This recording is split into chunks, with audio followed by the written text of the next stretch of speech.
اب آ جائیے فتاوا. اس سلسلے میں آپ نے روایات سن لی ساری، قرآنی آیتیں اور ان کی تفاسیر سنی. تمام تقریباً علماء نے اس وقت، کچھ نے تو فتوے کی بنا پر حرام قرار دیا ہے اور باقی سارے مجتہدین نے احتیاط واجب کی بنا پر حرام قرار دیا ہے داڑھی کا موننا. اچھا، اب ایک مسئلہ ہے کہ داڑھی کی مقدار کتنی ہونی چاہیے.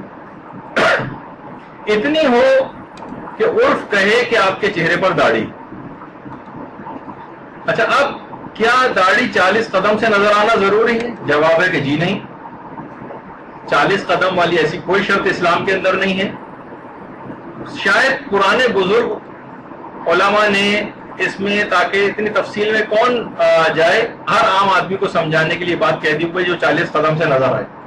یہ سمجھانے کے لیے ایک بار سے پھر وہ بات مشہور ہوتی چلی گئی. بس یہ کہ موننے سے مشابہ نہیں ہونی چاہیے، موننے سے مشابہ نہ ہو، اور داڑھی ہونی چاہیے بقول قلب صادق کے، جھاڑی نہیں ہونی چاہیے. تو داڑھی ہو، جھاڑی نہ ہو. اور بہت سے ایسے افراد ہیں کہ واقعی وہ جھاڑی نما جو ہے وہ نظر آتی ہے. اب اس کی بھی تفصیل کہ کس کی حد اور مقدار کتنی ہونی چاہیے. یا مثلاً مولانا اظہر حسن زیدی صاحب جو بیان کرتے تھے، ان سے کسی نے پوچھا کہ داڑھی کی حد کتنی ہونی چاہیے، تو جس طرح بہت لمبی کسی کی داڑھی پیٹ تک جو آ رہی ہوتی ہے، پیٹ کی طرف اشارہ کر کے کہا کہ نہ اس طرح، یہ مولانا اظہر حسن زیدی صاحب انہوں نے فرمایا کہ نہ اس طرح ہو اور نہ اس طرح ہو. بالکل اس طرح بھی نہیں ہونا چاہیے جس طرح اس طرح پھیر دیا کہ نہ اس طرح ہو جس طرح پہلے والی صاحب کی تھی، اور نہ اس طرح ہونا چاہیے، یعنی درمیان کی چیز ہونی چاہیے. تو چھوٹی داڑھی پر اکثر لوگ اس کو داڑھی ماننے سے بھی انکار کر دیتے ہیں، حالانکہ اسلام میں وہ جائز ہوتی. جیسے ایک واقعہ ملتا ہے، یہ مولانا ابوالکلام آزاد. آج کل ان کا نام بہت اس لحاظ سے آتا ہے کہ انہوں نے پاکستان بننے کی مخالفت کی تھی اور وغیرہ. تو ایک دفعہ مولانا ابوالکلام آزاد کسی جگہ پر تقریر کر رہے تھے. چھوٹی داڑھی تھی، اس زمانے میں بھی لوگ ذرا سینسیٹیو ٹائپ کے تھے، اور کہنے لگے ہم آپ کی تقریر نہیں سنیں گے، آپ کی داڑھی بہت چھوٹی. تو اسٹیج پہ ایک بڑے داڑھی والے بزرگ بیٹھے ہوئے تھے، کہنے لگے جو داڑھی دیکھنے کے لیے آئے وہ ہماری داڑھی دیکھتے رہیں اور تقریر مولانا صاحب کی سنیں. تو بہت سے لوگ چھوٹی داڑھی کو ماننے کو تیار نہیں ہوتے. اچھا، اس کا معیار کیا ہے؟ کتنی داڑھی ہو؟ عرف یہ کہے، لوگ یہ کہیں کہ اس کے چہرے پر داڑھی. اچھا، مثلاً اگر کوئی شخص قلمیں بڑھا لے اور تھوڑی پہ سے جو ہے چن پہ سے داڑھی کو صاف کر دے، تو کیا یہ شمار ہوگا کہ اس کے چہرے پر داڑھی ہے؟ لوگ کہیں گے نہیں، اس نے قلمیں بڑھائی ہوئی لیکن یہ داڑھی نہیں. اس کا مطلب ہے کہ لوگ چن کے اوپر داڑھی کو ہی داڑھی سمجھتے ہیں. تو قلمیں کتنی بھی کیوں نہ بڑھا لے، لیکن اگر چن پہ داڑھی نہیں ہے، یا جیسے ہمارے استاد محترم کہتے تھے کیسے پتہ چلے، کہنے کے بس میں چڑھ جائے گی. اور اگر کسی نے صرف قلمیں بڑھائی ہوئی ہیں، جیسے یہ اگر اس کی داڑھی نہ ہوتی اس کی اور صرف قلمیں اس طرح سے بڑی ہوتی ہیں، تو کنڈکٹر اس کو دیکھ کے کہے گا کہ چلو ہیرو آگے بڑھو. اور اس کے مقابلے میں کسی شخص کی چن پر داڑھی ہے تو اسے کہے گا چلو آگے بڑھو. یعنی خود عرف میں کنڈکٹر بھی کیونکہ شامل ہے، وہ خود بھی یہ بات سمجھتا ہے کس کے چہرے پر داڑھی ہے اور کس کے چہرے پر داڑھی نہیں ہے. اور اگر عرف مشکوک ہو جائے، یعنی داڑھی اگر کسی کی بہت چھوٹی اور اگر عرف مشکوک ہو جائے تو اتنی داڑھی بھی جائز ہو جاتی جو لوگوں کے ہضم نہیں ہوتا یہ والا مسئلہ. اچھا، آپ دیکھیے اس میں ایک بات اور بیان کر دوں، نہ تو میرا کوئی مقام اس لحاظ سے ہے کہ میں بڑی شخصیات پہ کوئی بات کروں، وہ اپنی خود ذمہ داری بہتر طور پر سمجھتے ہیں. لیکن کیونکہ ہمارے بہت سے خطبہ اور ذاکرین، جیسے اس سے پہلے بھی بات بیان ہوئی تھی، لوگ ان کو مثال کے طور پر لے کے آتے ہیں، بھائی ان کی بھی تو داڑھی نہیں، جبکہ جس اعتبار سے، یعنی جب کبھی بھی کم سے کم میں نے ان کو دیکھا ہے، جیسے لوگ عام طور پر ہمارے بہت بڑے شیعہ عالم دین پاکستان کے علامہ طالب جوہری صاحب کو لے کر آتے ہیں. اب ظاہر ہے کہ کتنے بڑے عالم دین ہیں، اپنی خود سمجھتے ہیں کہ اپنی ذمہ داری ان کی کیا ہے. تو لوگ عام طور پر بہت، اگر چھوٹی داڑھی ہے تو اس کو داڑھی ماننے سے انکار کر دیتے ہیں. حالانکہ اگر، بلکہ ہم نے یہ بھی کہا کہ لوگ کچھ کہیں گے داڑھی ہے، کچھ کہیں داڑھی نہیں، عرف اگر مشکوک بھی ہو جائے تب بھی وہ داڑھی جائز ہوتی. یہ مثال کے طور پر لکھے آئے، ورنہ کوئی شخصیت کے اوپر بات کرنا مراد نہیں. اور ہر کوئی شخص ان سے براہ راست جا کے پوچھ بھی سکتا ہے کہ علامہ محترم یعنی اتنا علم رکھنے کے باوجود عاجزی اور انکساری بے انتہا ہے، اور غرور و تکبر کا شائبہ بھی نہیں کہ لوگ اکثر بات کرتے ہوئے ڈرتے ہیں کہ اتنا بڑا عالم دین سے کیا پوچھیں. وہ واضح طور پر بہت کھلم کھلا طریقے سے بہت سی چیزیں بیان کر دیتے ہیں. تو بہت سی چیزیں ایسی کہ بہت ہلکی بھی اگر داڑھی چہرے پر ہے تو وہ بھی شرعاً داڑھی شمار ہو جاتی. ہاں البتہ کوئی بالکل اگر کوئی شخص ہے وہ الگ سے بالکل صاف کر لے اور بالکل ذرا سی بھی عرف میں کوئی اختلاف ہی نہ ہو تو ایک الگ بات ہو جاتی. لیکن عام طور پر ہلکی داڑھی کو بھی عرف میں اگر مشکوک بھی ہو جائے تب بھی اس کو شرعاً داڑھی صحیح طور پر سمجھ لیا جاتا ہے. اچھا البتہ یہ ضرور ہے کہ بہت سارے دیکھیے اب تو باقاعدہ بڑی داڑھیوں کے مقابلے ہونے لگے. انڈیا میں سرون سنگھ جس کی باقاعدہ 7 فٹ اور 9 انچ کی داڑھی ہے، اس کے بھی مقابلے کے اندر یہ بھی چیزیں آتی ہیں. اور خود تاریخ اسلام میں اوائل اسلام میں بالکل حضرت عائشہ پیغمبر اسلام کی زوجہ یہ بات کہا کرتی تھی ایک شخص کے متعلق کہ جن کی داڑھی گھٹنوں تک آتی تھی کہ اس ناسل کو قتل کر دو یہ کافر ہو گیا. تو اس زمانے میں ناسل جو تھا وہ ایک بیوقوف بوڑھے کو عام طور پہ کہا جاتا تھا. اور ایک یہودی بھی تھا جس کی بہت بڑی داڑھی تھی جو گھٹنوں تک آتی تھی. تو جب یہ آغا سیستانی بھی ایک چیز یہ فرماتے ہیں کہ قبضہ یا قبضہ بھی دونوں طرح سے اس کو علماء جو پڑھتے ہیں کہ قبضے سے زائد اگر ہو تو اس کو منڈوا دینا بہتر ہے. جیسے آغا سیستانی کا بھی نظریہ قبضے سے زائد نہ ہو تو بہتر ہے، یعنی مٹھی میں اگر جتنی داڑھی کو لیا جائے اس سے زائد ہو تو فرماتے ہیں بہتر ہے کہ اس کو منڈوا دیا جائے، یعنی اس سے آگے والے حصے کو. اور آیت اللہ خامنہ یہ بات بیان فرماتے ہیں کہ مکروہ ہے قبضے سے زائد رکھنا. آغا سیستانی کے نزدیک مکروہ تو نہیں ہے، البتہ فرماتے ہیں بہتر ہے کہ قبضے سے زائد نہ ہو. لیکن آغا خامنہ یہ فرماتے ہیں کہ مکروہ ہے قبضے سے زائد. اور باقاعدہ علماء اہل سنت میں بھی امام بخاری نے ابن عمر سے جو روایت نقل کی ہے کہ جب وہ عمرہ ادا کر لیتے تھے حضرت عمر کے بیٹے عبداللہ ابن عمر تو اپنی داڑھی کو مٹھی میں لے کر ایک مشت سے زیادہ جو ایک مٹھی سے زیادہ ہوتی تھی اس کو ترشوا دیا کرتے تھے. قبض علی لحیۃ فما فضل اخذہ، اس سے جتنی زیادہ ہوتی تھی اس کو منڈوا دیتے تھے. اچھا اب ایک مسئلہ آتا ہے فرینچ کٹ داڑھی کا. فرینچ کٹ داڑھی سارے مجتہدین نے ویسے تو فرینچ کٹ داڑھی کا رکھنا جائز قرار دیا. آقا خوئی نے بھی اجازت دی تھی. آقا خوئی سے پوچھا بھی گیا تھا کہ جو رخساروں کے اوپر جو داڑھی ہوتی ہے کہ اس کا بھی رکھنا ضروری ہے، کیا یہ داڑھی ہوتی ہے؟ تو آقا خوئی نے فرمایا تھا رخساروں پر جو بال ہوتے ہیں وہ داڑھی نہیں، جو چیز منڈوانا حرام ہے وہ ہے جو تھوڑی پہ ہوتی چین پہ، اس کا منڈوانا جو ہے وہ حرام ہے. اور باقاعدہ ایک معتبر حدیث ہے جو ابن ادریس نے سرائر میں نقل کی کہ امام نے فرمایا کہ عارضوں کے اوپر جو بال ہوتے ہیں ان کو منڈوانے میں فلا باسا کوئی حرج نہیں، البتہ جو تھوڑی کے اوپر بال ہوتے ہیں جو سامنے والے حصے پہ ہوتے ہیں ان کو نہیں منڈوانا چاہیے.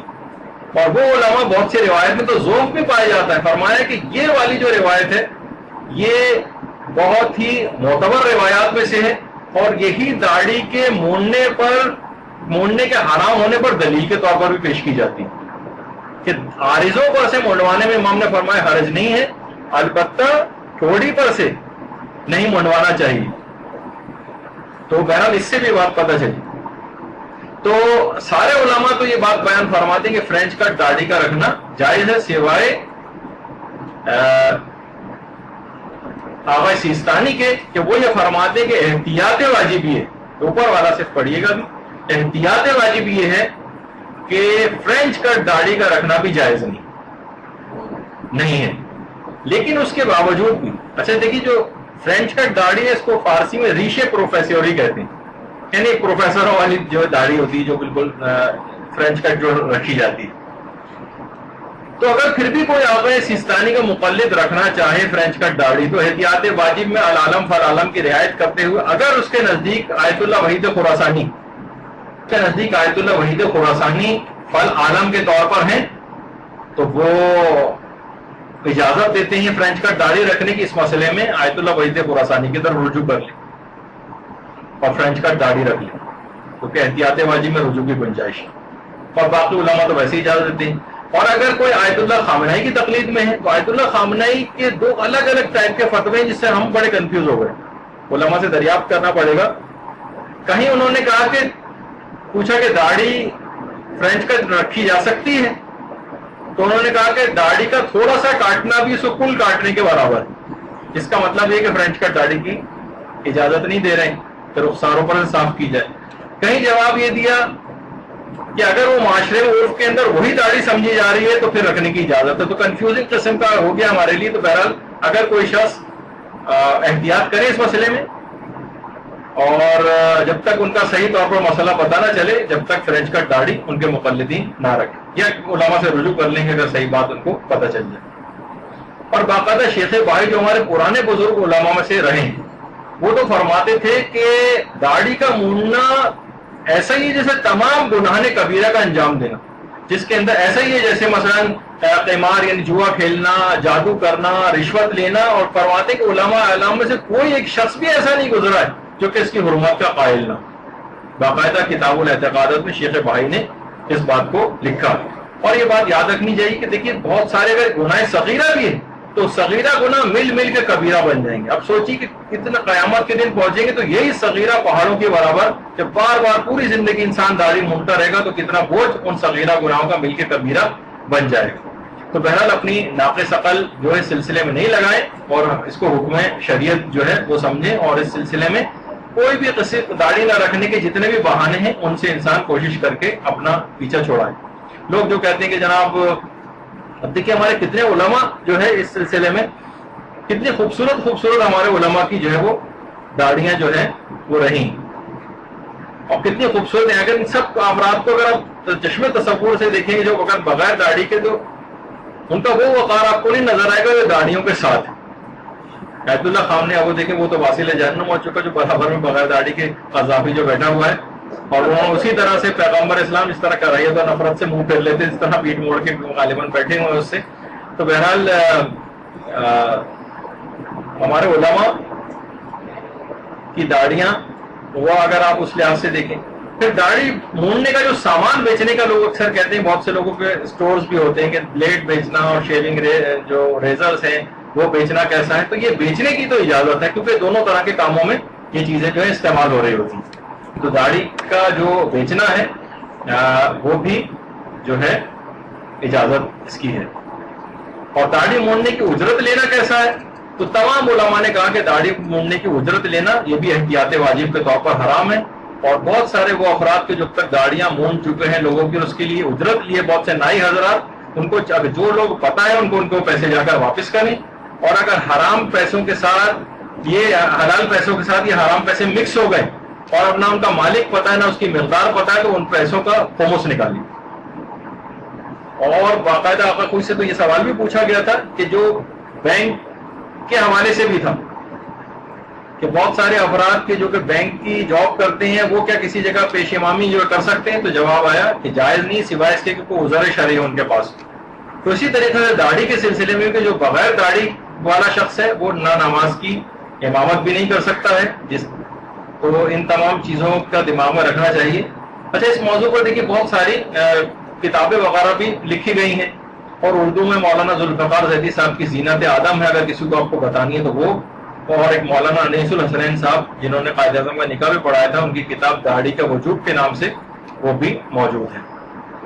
بس دماغ میں آخر میں یہ بات رہنی چاہیے ہمارے کہ امیر المومنین نے یہ بات ارشاد فرمائی ہے کہ اے آدم کے بیٹے جب تم یہ دیکھو کہ اللہ سبحانہ و تعالیٰ تجھے پے در پے نعمتیں دے رہا اور تو اس کی نافرمانی کر رہا ہے تو اس سے ڈرتے رہنا. یعنی اب کبھی بھی کوئی عذاب آ سکتا ہے. یعنی تم روزانہ داڑھی مونڈ رہے ہو روزانہ داڑھی مونڈ رہے ہو لیکن پھر بھی عذاب نہیں آ رہا. تجھے نعمتیں بھی دے رہے ہیں مہلت پہ مہلت دیے چلے جا رہے ہیں ہم نافرمانی سے باز نہیں آ رہے. اور جب بھی یہ بات کہی گئی یہ بھی امیر المومنین نہج البلاغہ میں